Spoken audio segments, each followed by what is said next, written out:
Сәлеметсіздерме? Сіздермен бірге Орел и Решка бағдарлама. Эй, топта! Бұл басқа бағдарлама.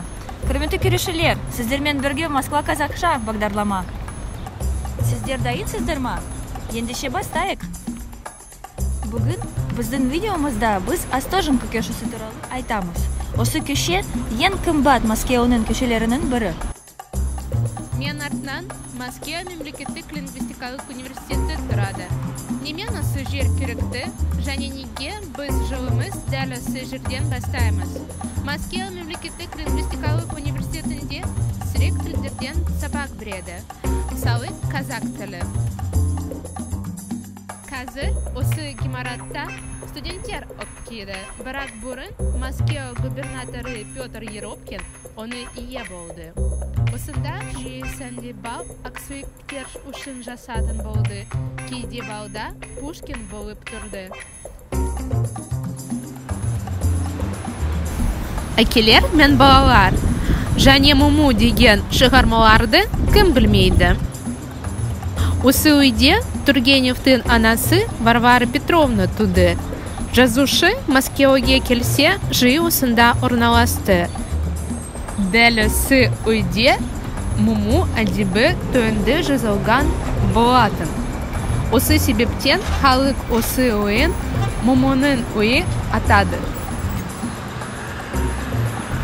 Дегенмен, дәл осы үй мастердің ойының прототипі ретінде қабылданды. Бұл өмірдің оқиғаларға негізделген.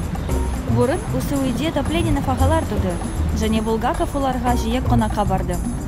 Оған ерекше қиын болғанда, ол күні бойы осында өткізді, және үйлері оған жеке бөлімді берді. Дәл осында ол Мастер Маргарита шығарманы жазды. 1909 жылда архитектор Дубовский Филатовға табысты үй салған. Ғимараттың декоры өсектерді басады. Үстінде адамдар рюмка көрді. Көретін күмбез туған емес, ол түпнұсқа жалпы алғанда. Мәскеу Ресейдің орталығы, бірақ осында басқа елдерге ұқсас жерлер жиі кездестіру мүмкін. Мысалы, осы көше, ол Тбилисиге соншама ұқсайды. Көрейік!